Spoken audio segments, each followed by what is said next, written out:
नमस्कार. आज बनवणार आहोत मशरूम मसाला. मशरूममध्ये खूप जास्त प्रमाणात प्रोटीन असते, त्यामुळे जे लोक नॉनव्हेज खात नाही त्यांच्यासाठी उत्तम पर्याय आहे. याची चव हॉटेलसारखी अगदी चमचमीत अशी लागते आणि बनवायलाही खूप सोपी आहे. चला तर मग बनवूया. त्यासाठी इथे मी मशरूम घेतले आहेत. आता मशरूम काही जण तसेच वापरतात, पण आमच्याकडे मी हे साफ करून घेते. अशा प्रकारे त्याचे वरचे साल काढून घ्यायचे. अशा प्रकारे साल अगदी आरामात निघते. थोडेसे साईडने राहिले असेल खालच्या साईडने तर अशा सुरीने काढून घ्यायचे आणि त्याचे 2 भाग करून त्यामध्ये जे काळे असते ते असे काढून घेतो. आता जर आतले पटकन सुरीने निघत नसेल तर तुम्ही ते चमच्याच्या साहाय्यानेही काढू शकता. चमच्याच्या मागच्या साईडने अगदी आरामात निघते. सुरीपेक्षा चमच्याने काढणे जास्त सोपे जाते. मशरूममध्ये भरपूर प्रमाणात प्रथिने असतात. हृदयासाठीही फायदेशीर आहे. त्यात भरपूर आयर्न आणि खनिजेही असतात. शिवाय यामध्ये व्हिटॅमिन डी भरपूर प्रमाणात असल्याने हाडे आणि दातही मजबूत राहतात. मेंदूच्या आरोग्यासाठीही मशरूम खाणे खूप चांगले आहे. स्मरणशक्ती खूप वाढते.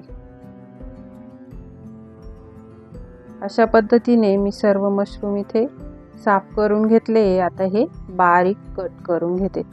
आता तुम्ही मोठे मोठेही घेऊ शकता.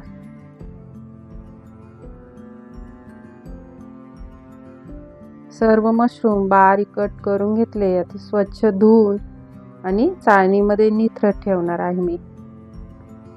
धुवून आणि चांगले निथरवून एका बाउलमध्ये काढून घेतले आहे. आता त्यात हळद, लाल तिखट आणि थोडेसे मीठ टाकून हे चांगले मिक्स करून घ्यायचे. आता याला लगेच पाणी सुटते, त्यामुळे हे लगेचच थोडेसे तेलावरती फ्राय करून घ्यायचे. इथे मी 2 चमचे तेल घेतले आहे. तेल कडकडीत गरम करून घ्यायचे आणि फ्राय करताना गॅस मोठाच ठेवायचा. मशरूमला लगेच पाणी सुटते, त्यामुळे हाय फ्लेमवरती थोडेसे 2-3 मिनिटासाठी परतून घ्यायचे. आता मी ते बाजूला काढून ठेवले आहे. आणि आता त्याच कढईत परत 2 चमचे तेल घेतले आणि त्यात एक मोठ्या साईजचा कांदा बारीक कापून घेतला आहे. आता कांदा थोडासा परतला की त्यात आलं लसणाची पेस्ट टाकून घेऊया आणि तीही थोडीशी परतून घेऊया. आता या दोन्हींचाही कच्चेपणा गेल्यावरती त्यात टोमॅटो प्युरी घालायची. एक मोठा टोमॅटो मिक्सरला बारीक करून घेतलाय मी. आता टोमॅटोचा पूर्णपणे कच्चेपणा जाऊपर्यंत आणि त्याला तेल सुटोपर्यंत छान असा परतवून घ्यायचा आहे. टोमॅटो परतवण्यासाठी 5 ते 7 मिनिटे लागतात. मंद गॅसवर छान असा परतवून घ्यायचा आहे. बाजूने असे तेल सुटायला लागले की समजायचे टोमॅटो छान परतला गेला आहे. आता त्यात पाव चमचा हळद टाकली आणि 1 चमचा लाल तिखट, अर्धा चमचा गरम मसाला. तुमच्या आवडीप्रमाणे मसाला आणि मिरची कमी अधिक तुम्ही करू शकता. 1 चमचा धना पावडर आणि आता हे सर्व चांगले परतवून घ्यायचे. आता जर परतताना मसाला जळत असेल तर थोडेसे 2 चमचे पाणी टाकू शकता आणि छान परतवून घ्यायचे. मसाला छान असा परतला गेला की त्यात 2 चमचे चांगले फेटून घेतलेले दही टाकायचे आणि चांगले मिक्स करून घ्यायचे. दही टाकताना गॅसची फ्लेम ही स्लोच ठेवायची, म्हणजे दही फाटत नाही आणि चांगले मिक्स होते. आता हे छान असे त्यातमध्ये परतवून घ्यायचे थोडेसे. आता हे छान परतण्यासाठी यावर झाकण ठेवून मंद गॅसवर 1 मिनिटासाठी फक्त आपण झाकण ठेवणार आहोत. 1 मिनिटानंतर बघू शकता छान असे तेल सुटले साईडने त्याला आणि त्यात आपल्याला कितपत पाणी पाहिजे ते आता टाकायचे. ही भाजी थोडीशी घट्टच असते, खूप पातळ अशी नसते.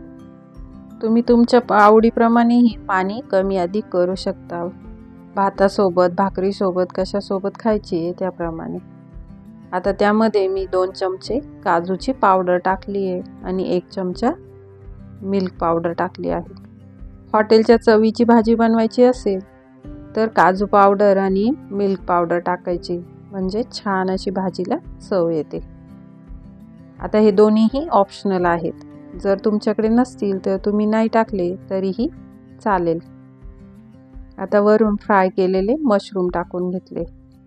मिल्क पावडर नसेल तर तुम्ही दुधावरची आपली घरची साय असते तीही वापरू शकता. चवीनुसार मीठ टाकले आणि 5 मिनिटांसाठी झाकण ठेवून मंद गॅसवर असेच ठेवले होते. आता छान अशी भाजी चमचमीत मस्त अशी हॉटेलच्या चवीची मशरूम मसाला तयार झाला आहे. त्यावर थोडीशी वरून कोथिंबीर घातली की झाली हॉटेलच्या टेस्टची भाजी तयार. एकदम हॉटेलला जशी असते तशीच याची टेस्ट लागते. तुम्हीही ही भाजी नक्की बनवून बघा आणि कशी झाली ते कमेंट करून नक्की सांगा.